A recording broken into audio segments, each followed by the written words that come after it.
ಏನು ಹೆಸರು? ಹಾಂ, ವಿಜಯ. ಪಾಪ ಅವ್ರು ಯಾಕೋ ತುಂಬ ಜೀವನದಲ್ಲಿ ಬೇಜಾರಾಗ್ಬಿಟ್ಟಿದ್ದಾರೆ. ಯಾಕೆ ವಿಜಯ್ ಅವರೇ ಹೆಸರು ವಿಜಯ ಅಂತ ಇಟ್ಕೊಂಡಿದ್ದೀರಾ? ಯಾಕೆ ನಿಮ್ಮಲ್ಲಿ ವಿಜಯ ಕಾಣಿಸ್ತಾ ಇಲ್ಲ? ಯಾವರು?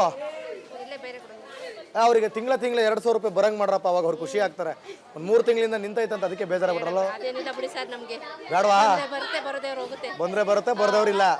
ಹಾಂ ಸರಿ. ಯಾವರು? ಬೈರೇಗೌಡನ ದೊಡ್ಡಿ. ಹೆಂಗೆ ನಿಮ್ಮ ಊರಲ್ಲಿ ಬೈರೇಗೌಡನ ದೊಡ್ಡಿಲಿ ಎಲ್ಲ ಚೆನ್ನಾಗಿದ್ಯಾ? ಅಭಿವೃದ್ಧಿ ಆಗಿದೆಯಾ? ರೋಡು ಗಿಡ ಎಲ್ಲ ಚೆನ್ನಾಗಿದ್ಯಾ? ನೀರೆಲ್ಲ ಬರ್ತಾ ಇದೆಯಾ? ಯಾರು ನಿಮ್ಮ ಎಮ್.ಎಲ್.ಎ? ಯಾರೋ ನಮ್ಗೆ ಎಮ್.ಎಲ್.ಎ ಗಿಮ್ಮೆಲ್ ಕಟ್ಕೊಂಡೇನು ಬರ್ತಾ ಇದೆ, ಕುಡಿತಾ ಇದೀವಿ, ರೋಡ್ ಅದೇ ಓಡಾಡ್ತಾ ಇದೀವಿ ಅಷ್ಟೇ. ಅಷ್ಟೇ. ಏನ್ ಆಗ್ಬೇಕು ನಿಮಗೆ ಸರ್ಕಾರದಿಂದ? ನಿಮ್ಮೂರಿಗೆ ನಮ್ಗೇನು ಆಗೋಂಗಿಲ್ಲ ಬಿಡಿ ಸರ್. ಏನು ಬೇಡವೆ, ಎಲ್ಲ ಚೆನ್ನಾಗಿದ್ದೀರಿ. ಎಲ್ಲ ಚೆನ್ನಾಗಿದೆ ಬಿಡಿ. ಒಬ್ಬ ಭೂಮಿ ಕೊಡ್ತೀರಾ? ಭೂಮಿ ತಗೊಂಡು ಯಾರು ಕೊಡೋಣ? ಕೊಡೋದು ಭೂಮಿ ನಾವೇ ಮಾಡ್ಕೋತೀವಿ. ನಿಮ್ಮ ಭೂಮಿ ನೀವೇ ಮಾಡ್ಕೋತೀರಿ? ಅದೇನ ಟೌನ್ ಮಾಡ್ತಾರಂತಲ್ಲ? ಟೌನರ ಯಾರ ಮಾಡ್ಕೊಂಡು ಹೋಗ್ಲಿ ಬಿಡಿ ಸರ್. ಏನು ಟೌನರ ಮಾಡ್ಕೊಳ್ಳಿ, ಏನೋ ಮಾಡ್ಕೊಳ್ಳಿ. ಟೌನ್ ಮಾಡ್ತೀನಿ ಅಂತ ನಿಮ್ಮ ಭೂಮಿಗೆ ಟವಲ್ ಹಾಕೋರಲ್ಲ? ಆಕರ್ ನಾವು ಕೊಡಲ್ವಲ್ಲ ಬಿಡಿ. ಅದೇ ಭೂಮಿ ಹುಡ್ಕೊಂಡು ಟವಲ್ ಹಾಕದೇನೆ ನೀವು ಟವರ್ ಕಟ್ಕೊಬಿಡ್ಬೋದು. ಕೊಡ್ತೀವಿ. ಒಂದ್ ಎಕರೆಗೆ 5 ಕೋಟಿ ಕೊಟ್ರ? 10 ಕೋಟಿ ಕೊಟ್ಟರು ನಾವು ಕೊಡಲ್ಲ. 20 ಬೇಡ ಸರ್, 50 ಅಂತ ದುಡಿತೀವಿ ಹೋಗಿ ಸರ್. ಹೋಯ್ತು ಹೋಗತ್ತಾಗೆ.